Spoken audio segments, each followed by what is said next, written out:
Volvemos a la Luna. Ha pasado ya un tiempo, ya desde 1972, en el que el ser humano pisó la Luna. Se mandaron misiones tripuladas. Ahora bien, vamos a volver a la Luna, vamos a necesitar de los recursos lunares para crear, por ejemplo, asentamientos humanos permanentes y esto va a empezar a ocurrir a finales del 2020. Entonces, en esta sesión, lo que vamos a ver exactamente es precisamente la explotación y la apropiación de esos recursos lunares. Y si de verdad es internacionalmente lícito apropiarse de esos recursos lunares e incluso de las zonas de extracción de donde se van a realizar. Todo esto desde la óptica del derecho internacional del espacio ultraterrestre. Y claro, nosotros siempre asociamos el espacio ¿con qué? Con satélites, ¿verdad? Tenemos, por ejemplo, diferentes tipos de aplicaciones. Geointeligencia. Tenemos satélites de comunicaciones, de observación de la Tierra, por ejemplo, para analizar o para monitorizar el cambio climático, los gases de efecto invernadero. Por ejemplo, este tren que vemos aquí en pantalla es el famoso Starlink, la megaconstelación de satélites de Elon Musk, propietario de Starlink, en donde lo podemos ver en numerosas ocasiones ese tren de satélites. Y claro, se utiliza todo esto para telecomunicaciones, GPS, por ejemplo, el sistema Galileo, todo ello. Antes, evidentemente, cuando no teníamos GPS, pues bueno, o Google Maps, por ejemplo, utilizábamos mapas. Ahora las cosas han cambiado demasiado. También asociamos el hablar de espacio, de economía del espacio, ¿a qué lo asociamos también? A cohetes. Por ejemplo, aquí vemos en la izquierda, tenemos el Saturn V, que es el cohete que llevó, el cohete utilizado en las misiones Apolo y también posteriormente, evidentemente, que puso al ser humano en la Luna. Y era el cohete, si me permitís la expresión, era digamos, un monstruo. Es decir, era el cohete más potente jamás construido en la historia de la humanidad, hasta que SpaceX fue fundado. SpaceX, ya sabemos, de Elon Musk. Tenemos el Falcon 9 y este es el que tenemos en la pantalla central. Y luego tenemos el Starship, que este sistema de lanzamiento de cohetes ahora es el más poderoso que ha existido hasta entonces. Antes era el Saturn V. El Falcon 9, por ejemplo, o bueno, también podemos decir que gracias a SpaceX, por mucho que se quiera decir de Elon Musk, etcétera, ha conseguido reducir los costes de entrar en el espacio ultraterrestre. Ahora, muchos estados, muchas empresas, universidades, etcétera, pueden acceder al espacio porque los costes son relativamente más bajos. Antes de SpaceX, uno, si quería lanzar algo al espacio, no sabía lo que iba a costar. Podía costar desde 30 millones de dólares hasta 300 millones. Ahora los precios son más transparentes. Tenemos el Falcon 9, que es de SpaceX, y la Starship, que es la que tenemos a mano derecha, han reducido los costes. Por ejemplo, el Falcon 9 ahora cuesta 69 millones de dólares lanzarlo al espacio ultraterrestre. Pero la Starship va a ser, en vez de 69, 10 millones. O sea, estamos reduciendo esos costes de entrada. Pero en esta sesión no nos estamos centrando en los satélites, no nos estamos centrando en los cohetes, que por cierto ahora son reutilizables, sino que vamos un paso más allá. ¿Por qué? Porque nuestro objetivo es hablar de la Luna, de los recursos lunares, si se pueden apropiar o no. Entonces, esto es lo que se conoce como la industria espacial emergente. Claro, los cohetes, en términos de inversión acumulada, responden a un 10% de la inversión, el 89% a los satélites. Y esta pequeña, entre comillas, industria emergente es el 1%. Pero ¿qué tenemos aquí? La creación de nuevas estaciones espaciales comerciales, el turismo espacial, Virgin Galactic, por ejemplo, y esta imagen que tenemos aquí, evidentemente no es de verdad, lo será, es minería del espacio, es decir, explotación, apropiación de recursos espaciales. En este caso van a ser lunares. Por lo tanto, hay una industria espacial emergente que está centrada en el espacio. El espacio de verdad, una economía del espacio, por el espacio y en el espacio. Claro, volvemos a la Luna. ¿Y cómo volvemos a la Luna? Pues a través del programa Artemis, y concretamente el punto de vista jurídico son los acuerdos Artemis, que consiste en primer lugar, oye, crear una estación espacial lunar y luego garantizar la presencia continuada, permanente del ser humano en la Luna. Aquí tenemos, por ejemplo, es esta estación espacial lunar que orbitará la Luna. Debido también, oye, es que ya sabemos que la Estación Espacial Internacional en el año 2030-2031 se va a desorbitar, no va a seguir operativa y bueno, se están creando nuevas estaciones espaciales comerciales, pero una de estas es no comercial.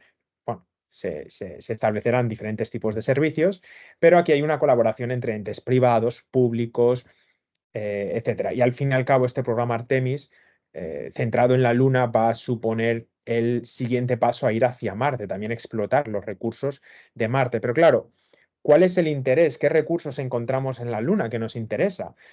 Por ejemplo, el regolito, que es un material que se encuentra en la superficie de la Luna y que va a servir como material de construcción para las infraestructuras lunares.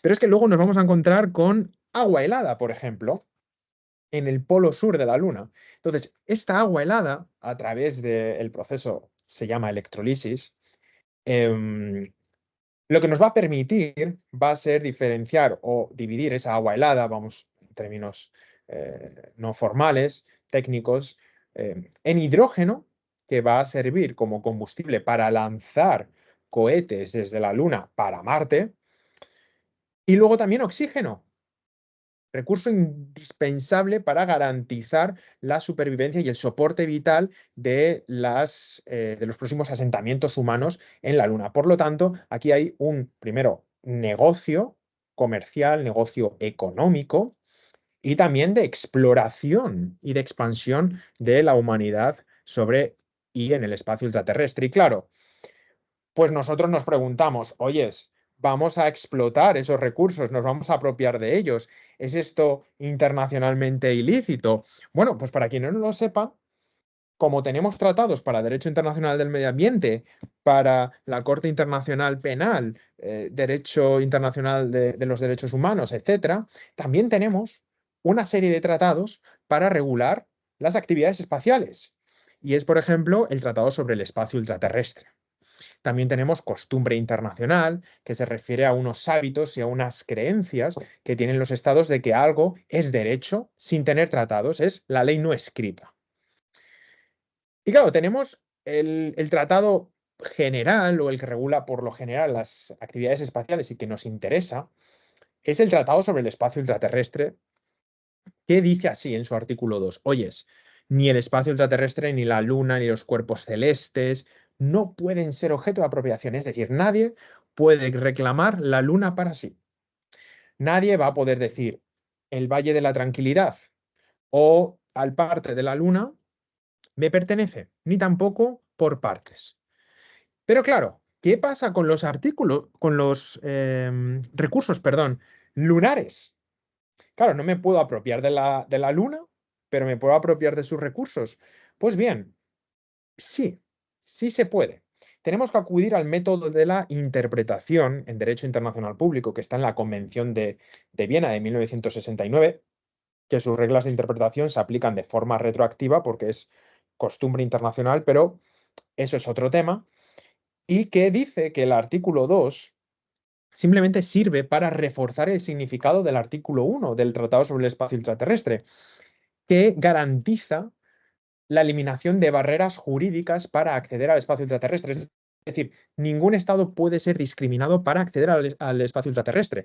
No pueden haber otros estados que limiten la capacidad de otro para alcanzar la órbita, explorar el espacio, poner un satélite en órbita, etcétera. ¿De acuerdo? Y también, bueno, en el preámbulo del Tratado sobre el Espacio Ultraterrestre se habla de la expansión del ser humano, la exploración del espacio y para eso necesitamos recursos espaciales. Además, el artículo 2 diferencia a través de la interpretación dos partes. Uno, los derechos de propiedad sobre la Tierra, en este caso sobre la Tierra lunar, sobre la superficie y superficie lunar, son derechos prohibidos, pero por otra parte están los derechos de propiedad sobre los recursos lunares, que eso sí que los podemos apropiar y comercializar o utilizar. Ahora bien, ¿cuál es el límite? El límite básicamente es que desde la Tierra no podemos decidir qué recursos nos pertenecen, sino que esto es el primero que venga, lo explota, lo extrae y se lo apropia, pero no puedo exigir derechos de apropiación antes de extraerlos.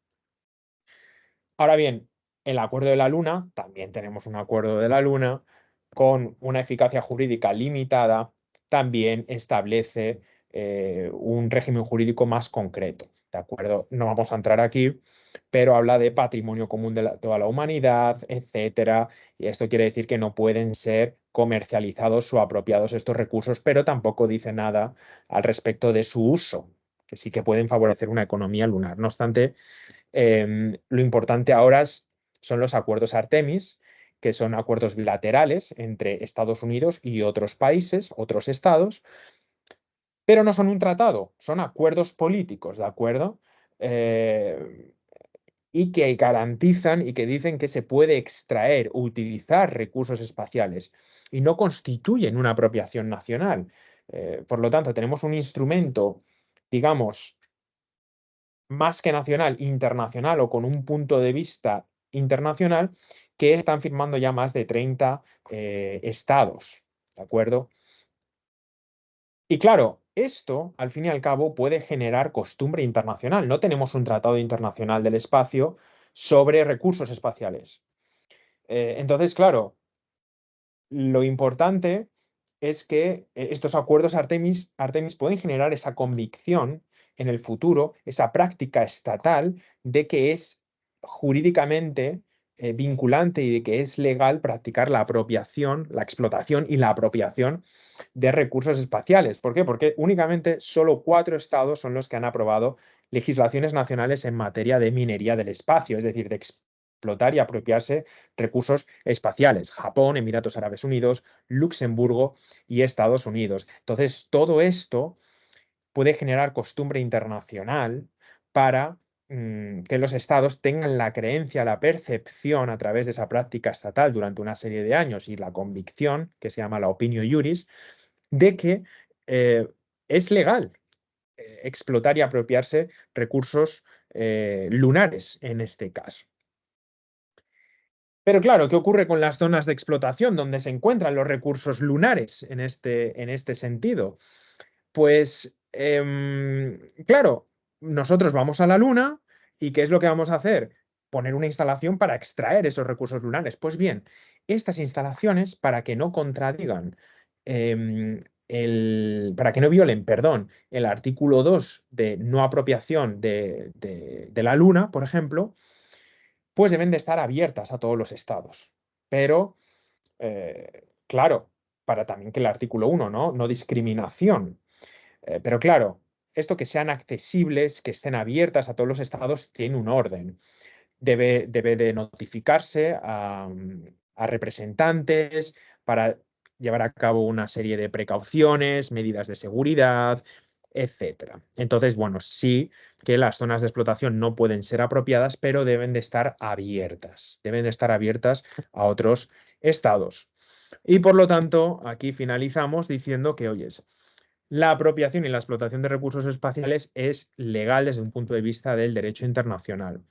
No hay, y también las zonas de explotación, siempre y cuando sean abiertas a los estados, que las puedan visitar, que sean accesibles, porque si no, estaríamos discriminando, violando el artículo 1 y el artículo 2 del espacio ultraterrestre. Y parece que no va a haber un tratado internacional en esta materia, aunque COPUOS, que es el organismo encargado de Naciones Unidas para ello, está ahora mismo elaborando un tratado internacional o persiguiendo esfuerzos para ellos.